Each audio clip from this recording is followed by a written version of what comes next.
Последние дни в Абхазии наблюдаются перебои с поставками топлива. Появилась информация о том, что 11 августа завезли 1000 тонн топлива, но людей, конечно же, интересует вопрос о том, как в этих условиях регулируется цена на бензин. Узнаем это у начальника управления государственного регулирования топливного рынка Минэнерго Саида Сабеки. Саид, здравствуйте. Здравствуйте, Нава. Саид, расскажите, как вообще регулируется цена на бензин в Абхазии? Какие есть для этого механизмы? На сегодняшний день у нас в Абхазии действуют временные меры по регулированию топливного рынка, утвержденным постановлением Кабинета министров от 21 августа 2025 года. Основной механизм регулирования – это установление предельных торговых надбавок к стоимости нефтепродуктов. Это означает, что государство не фиксирует цены, а ограничивает размер наценки, которую могут добавлять участники рынка к своей закупочной цене. То есть нам ежемесячно предоставляется Министерству энергетики заключенные контракты и документы, подтверждающие стоимость закупаемых нефтепродуктов. И на основе анализа предоставляемых данных закупочных цен на рынке Министерство определяет предельные торговые надбавки.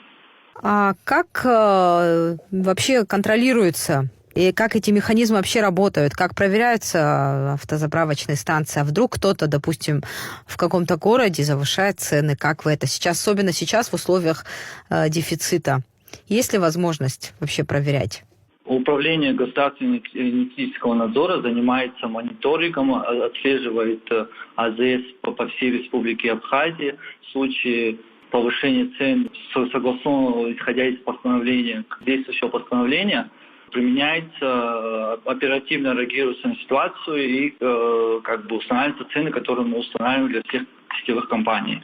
А вот за этот период, пока есть проблемы с поставками, хоть раз были зафиксированы какие-то нарушения или какие-то, может быть, вы делали предписания? Да, мы в восточной части были нарушения. Да, зафиксированы нарушения. Также были и предписания, но это оперативно мы прорабатывали. И в итоге, исходя из действующего постановления, и регулируются цены. То есть речь шла о повышении, завышении цены, да, на топливо, и было это зафиксировано вами? Да, незначительно было, но опять же, имейте в виду, что в силу разности закупочных цен на нефтепродукты с Российской Федерацией и альтернативных источников, топливная компания осуществляет смешивание нефтепродуктов с разной закупочной стоимостью. Так. Поэтому цена может быть разная, да? Да.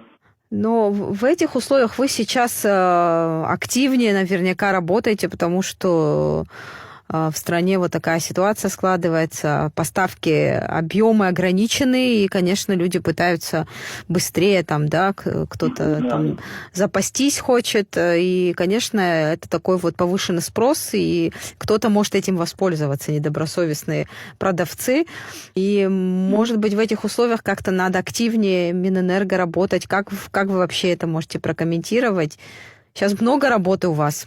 На самом деле ситуация у нас на топливном рынке находится под постоянным контролем президента и правительства страны.